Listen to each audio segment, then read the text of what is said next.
they bartered a child for a price they called freedom, and the bargain split a town in half.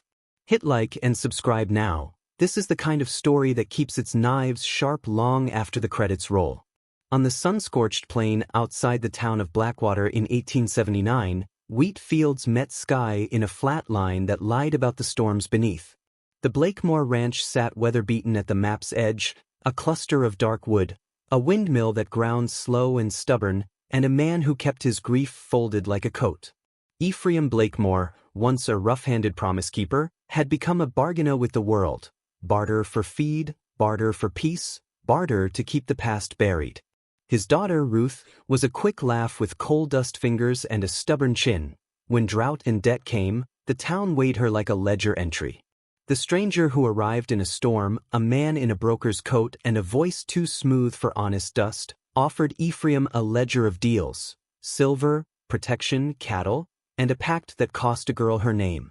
This is Old West, dusty barns, a preacher's uneasy prayers, and cowboys who carry the law in their hands, yet beneath the surface lay tradecraft and compromise that smelled of blood. But taking such a bargain doesn't end a story, it seeds one. What looked like freedom for the rancher would grow teeth, and the harvest would be reckoned by more than debt collectors. A thunderstorm had just thinned when the broker rode up, cloak soaked and eyes polite as a judge at a hanging. He spilled a proposition as if offering tobacco: money now, shelter from taxmen, protection from land barons. If Ephraim handed over Ruth for a season to learn positions that would save the ranch. The trade came wrapped in language, opportunity, education, a better life, that sounded kinder than the raw truth.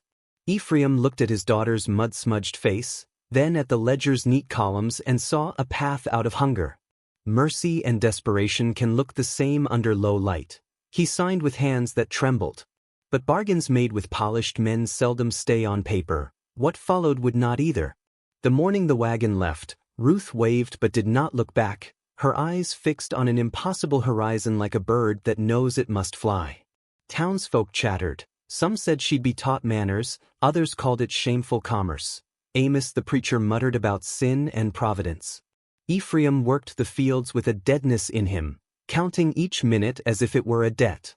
The boy at the feed store spat that a Blakemore had sold his own kin, that rumors slid like oil through conversation and stained reputations. The broker's wagon was gone, but the echoes of haggling remained. And when the first letter arrived, it altered the shape of Ephraim's belief. This bargain had claws. The envelope smelled faintly of pipe smoke and a city Ephraim had never seen. The handwriting was careful. Inside, a short note promised schooling in genteel arts and mentioned the sponsor's name, Caro and Hale Trading. The letter's tone was velvet.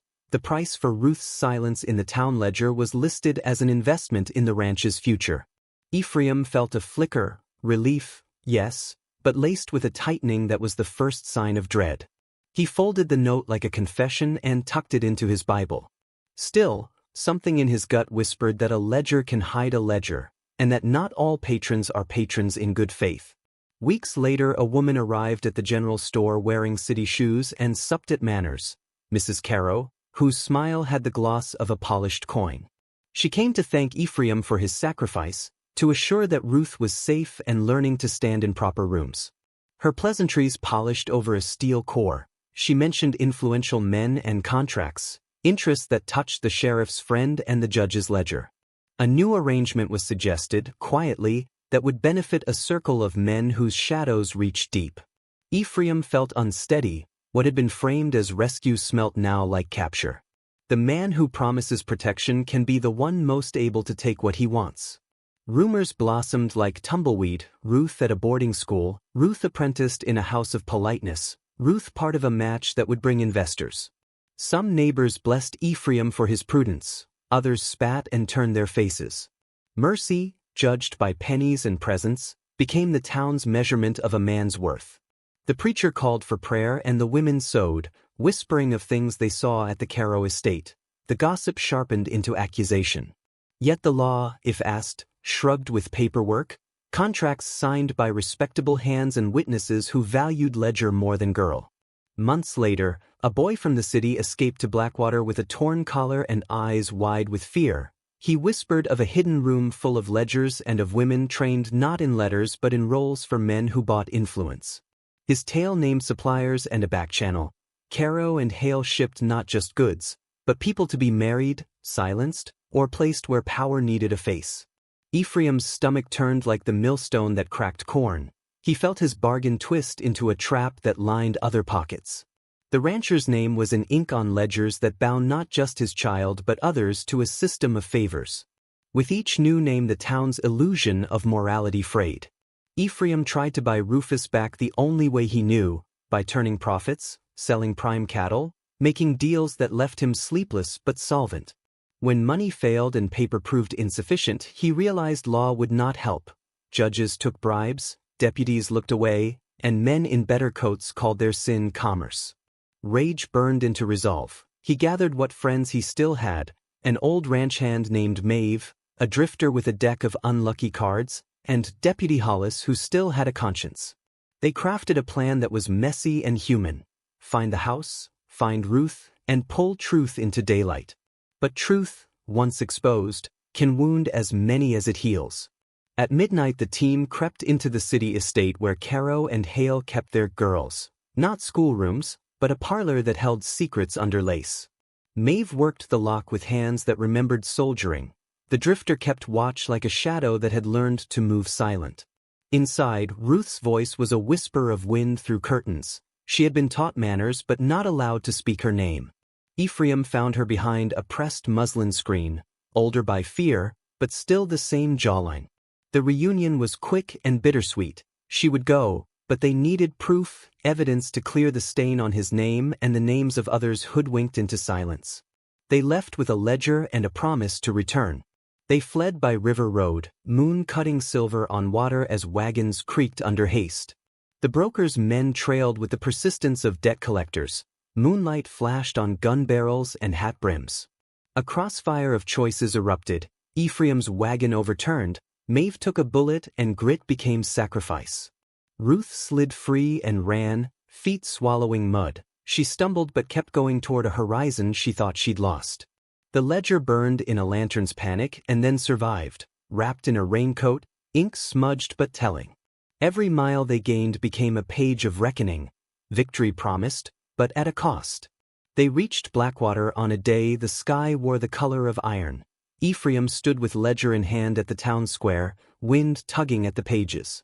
He read names aloud while the crowd listened, a chorus of shame dawning on faces that had settled into complacency. The judge squinted, the preacher paled, merchants unbuttoned coats that had hidden their greed. Fingers that had signed deals trembled as the ledger's ink named them plainly, and the sheriff found his oath heavier than the collar of office. Yet the real test came when the broker's men drew weapons. Courage must be more than documents. It had to be made of flesh and choices. And what happened next would decide who kept their name and who paid in full. At the courthouse steps the conspirators formed a ring, pistols leveled, dignity and greed balancing on a hair. Ephraim stood between his daughter and men with livelihoods to lose, voice hoarse but steady, ledger like a gospel of shame. A single shot cracked the air, not from a schemer but from Deputy Hollis, who fired at a conspirator's hat. The act split cowardice from conviction and bought a sliver of time. Ruth, no longer child, stepped forward and spoke, not as a prize, but as a witness, naming the rooms, the features, the bribes. Her words were a blade. They cut through the excuses and left men naked before the law and people. The conspirators staggered, some to paper prison, some to a burial. The town had to choose which story it would become. The trials lasted but a season. Names were recorded and property shifted as justice, messy and slow, tried to reweave the community. Ephraim rebuilt with hands steadier than before, once more learning that a man's worth is measured by what he returns, not by what he bargains away. Ruth kept her name, her voice, and a quiet power. She founded a school for girls who would not be traded, a small rebellion in calico and chalk. The town of Blackwater learned the hard lesson that freedom bought cheap leaves a debt that time will call in, and that some bargains cost more than coin. Sometimes law must be broken to fix the law. Sometimes mercy must be loud enough to demand justice. What would you have done in Ephraim's boots? Comment below, hit subscribe, and keep the stories of the Old West alive.